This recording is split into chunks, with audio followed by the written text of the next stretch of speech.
There's certain motion pictures that just make you go, I don't know where we're going, but I give up. Just take me there. And here we are.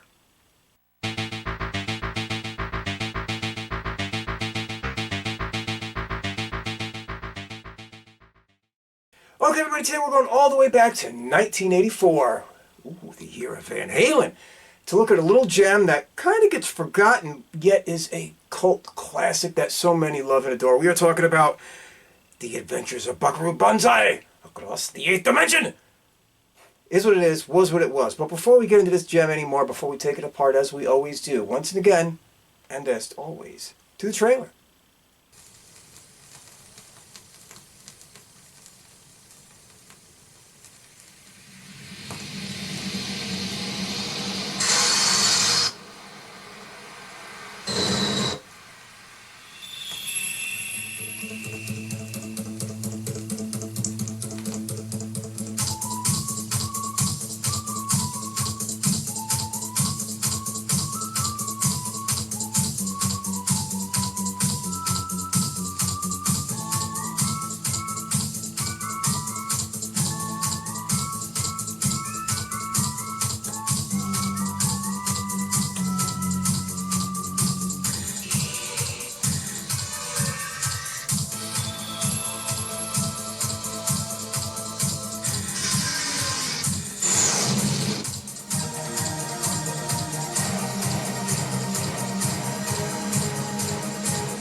President's on line 1 calling about is everything okay with the alien spacecraft from planet 10, or should he just go ahead and destroy Russia?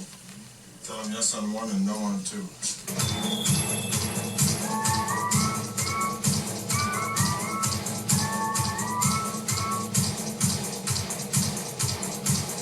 Which was yes, destroy Russia or number 2?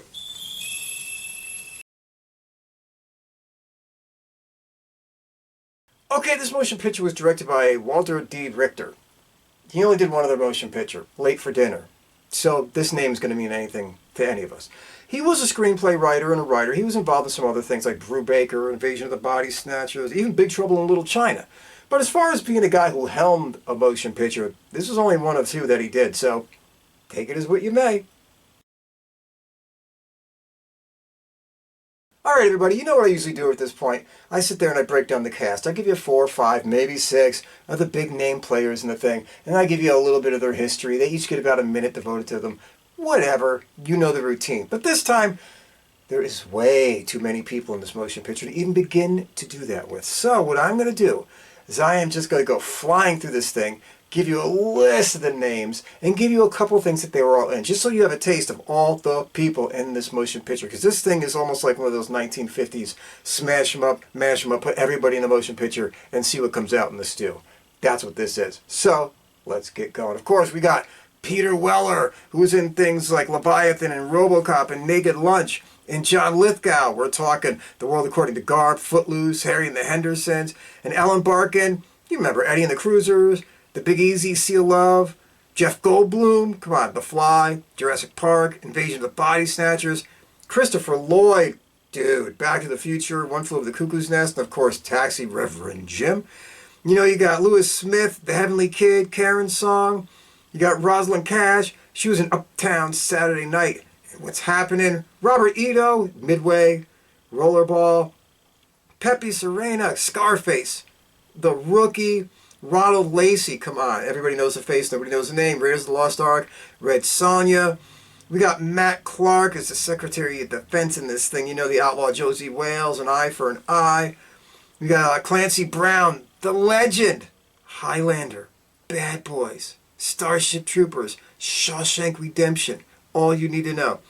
We got Vincent Chevalier, come on, everybody knows that face, don't you lie to me, Night Shift, The Matrix, One Flew Over the Cuckoo's Nest, Dan Hedaya, Night of the Juggler, The Hunger, Cheers, The Tortellis, we'll even forgive him, totally forgive him for Alien Resurrection, and Jonathan Banks, Beverly Hills Cop, 48 Hours, The Rose, Carl Lumbly, come on, Cagney and Lacey, Dr. Sleep, Bill Henderson, City Slickers, Murphy's Law. So this thing is literally like, remember when they would do movies like It's a Mad, Mad, Mad, Mad World and Oceans, whatever, way back in the day, and it would just be a face monstrosity. Everybody is in it that can be in it.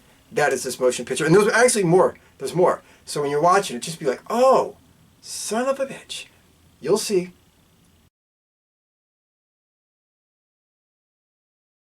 All right, everybody, this is the part of the show, you know how it goes, where I try to give you the story of what's going on in this motion picture, which, if you know anything about this picture, you know is going to be damn near close to impossible, because the movie is just all over the place, zany, and insane.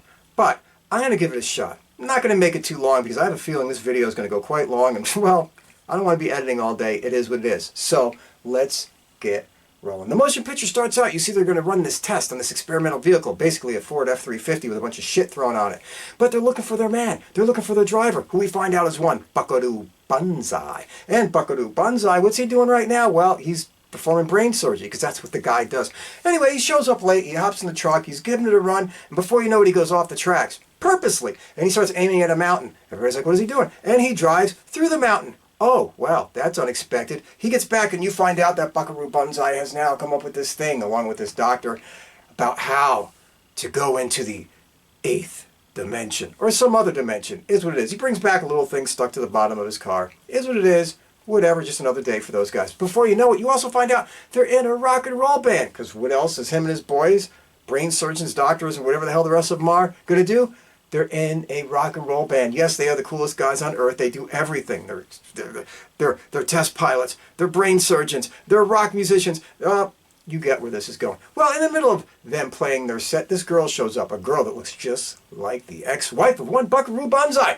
And he's paying attention to her. He's kind of talking to her from the stage. And in the middle of everything, she goes to shoot herself in the head. Gun goes off. Doesn't hit herself. And they put her in jail. Buckaroo goes to visit her and says, hey, get this chick out of jail. I like her. She reminds me of somebody. You see, he was married, and this turns out to be the long-lost twin sister of his wife, who was adopted, and blah, blah, whatever.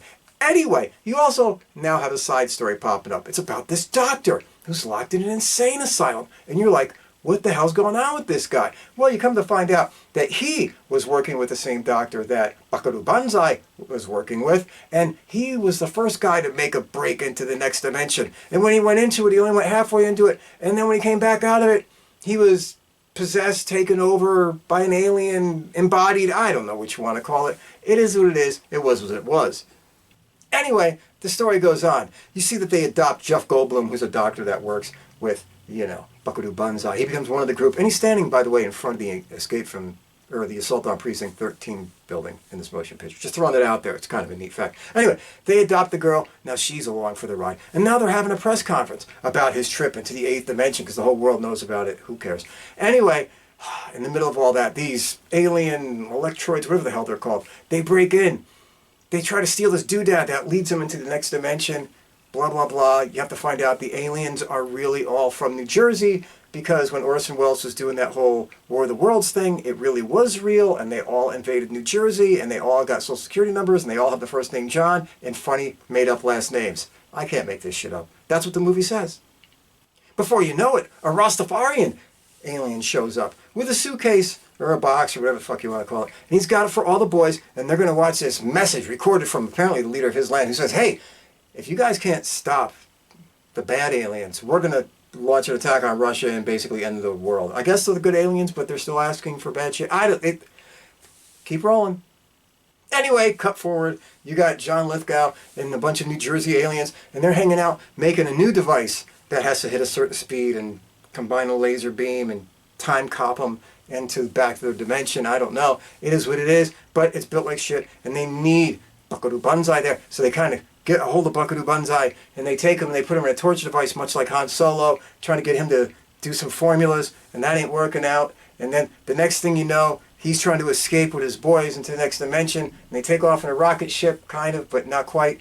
And then Buckaroo Banzai is having like a shootout in space, well, actually in the air over the town. And the movie goes into where it goes into. Yeah.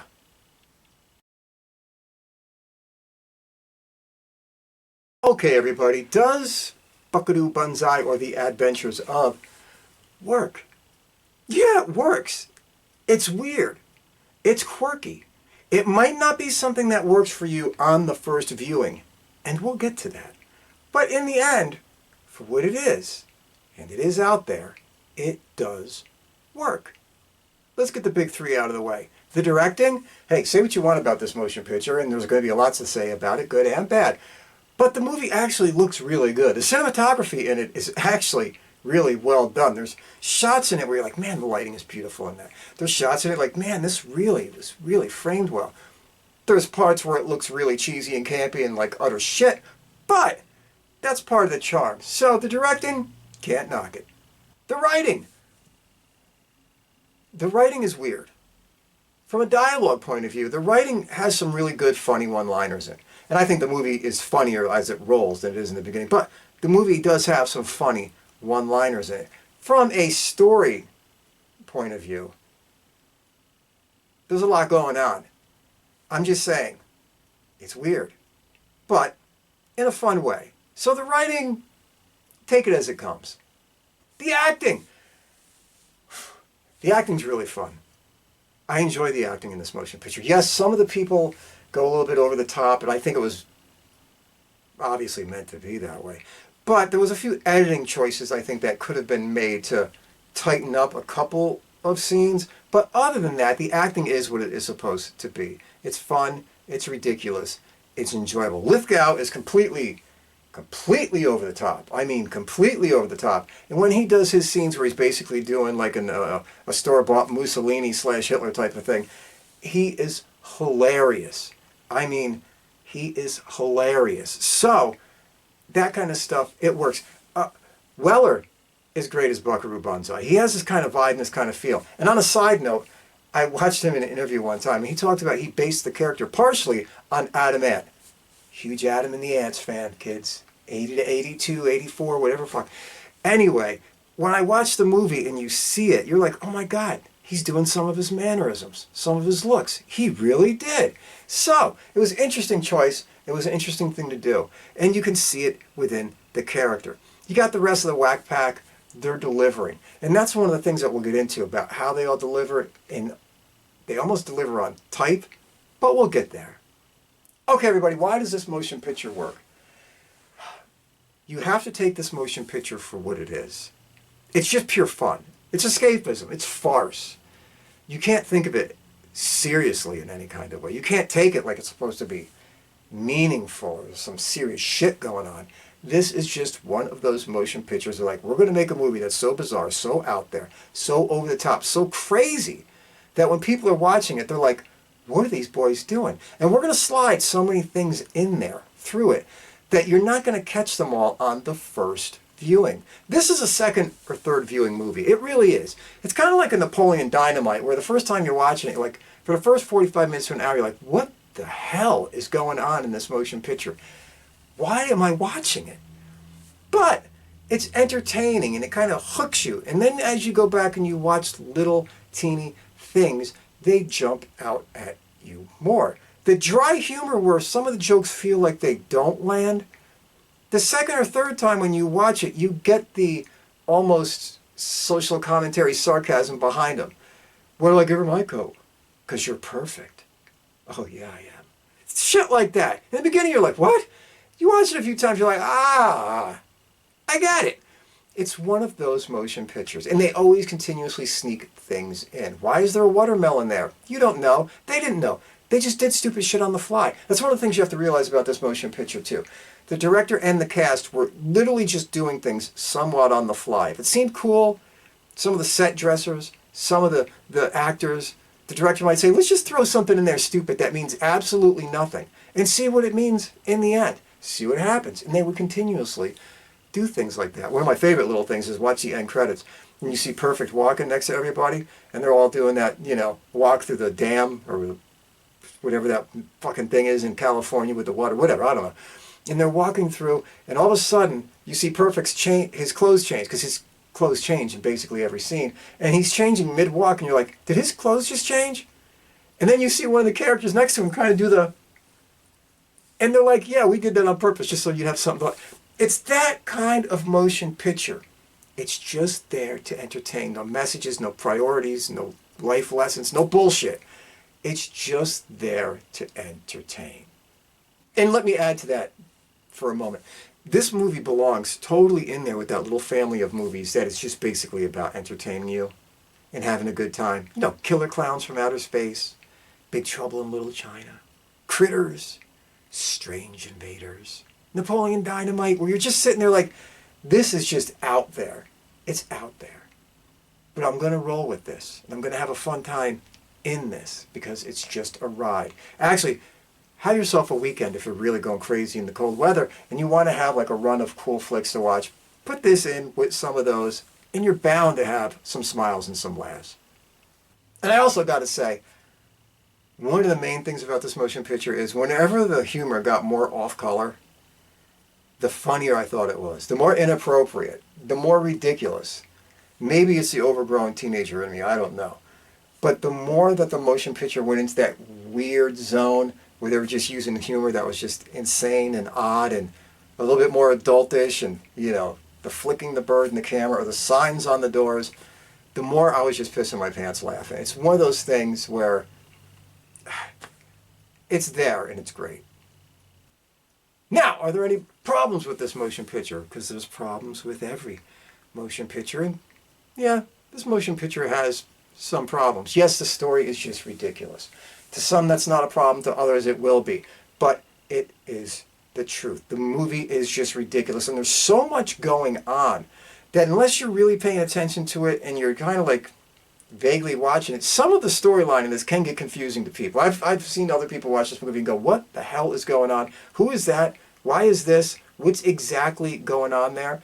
And I think that comes from two things. You're so into this lighthearted, crazy mode that you could easily lose your attention span on this thing and not be sure what's going on. And number two, there are so many characters in this motion picture that sometimes characters just disappear for a long period of time and you almost forget they're in the movie and you feel like you're watching something else and all of a sudden whoosh, they come back and you're like, oh shit, I forgot Lithgow's in this. I haven't seen him for like 40 minutes. You know, I mean, it's that kind of thing. So there's a lot of characters.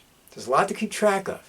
It's not a difficult movie to keep track of. But because of the way it's presented in the subject matter, it does leave a lot of people with the feeling of, you know, what the hell's going on and how did we get here?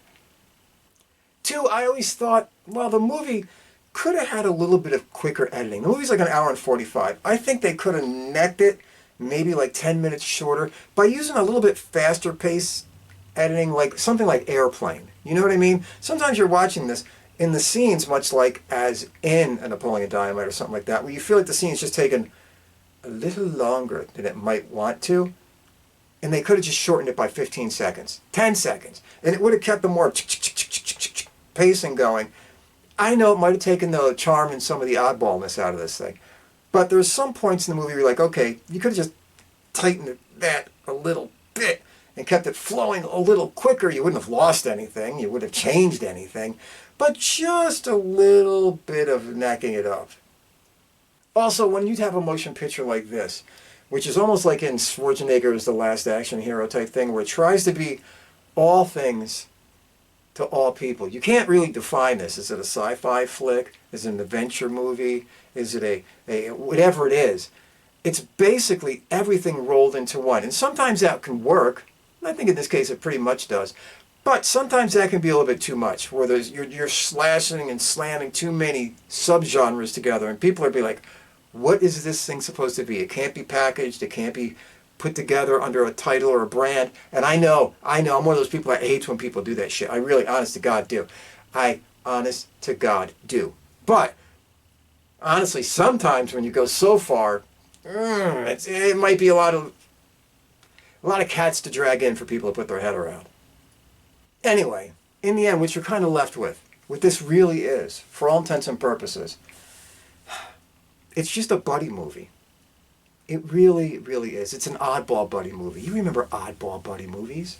Come on, The Goonies was an oddball buddy movie. There's a lot of movies where you take an oddball group of individuals and you put them together and you let them go on an adventure. And that's what this is. Totally. And they even cast it that way. Let's be real. Outside of Perfect and outside of Rawhide, Clancy Brown, everybody in this motion picture is kind of like an odd casting choice, which works. I mean, come on. Christopher Lloyd, Chevalier, Hedaya, even to a degree Weller. I mean, And come on, Goldblum. Goldblum's weird all the time. It's one of those motion pictures where you just grab the oddest characters from the acting pool and you put them in a movie and you have them be even odder characters in a movie. And it's just intriguing. And then you put them all together and you let them go on an adventure.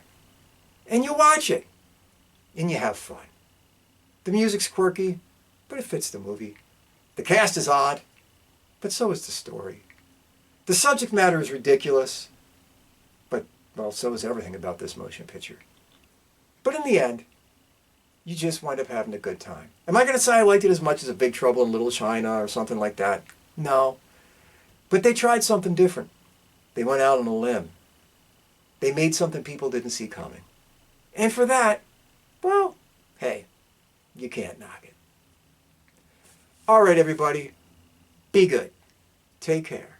Stay out of trouble. Be kind to a stranger. Be there for a friend.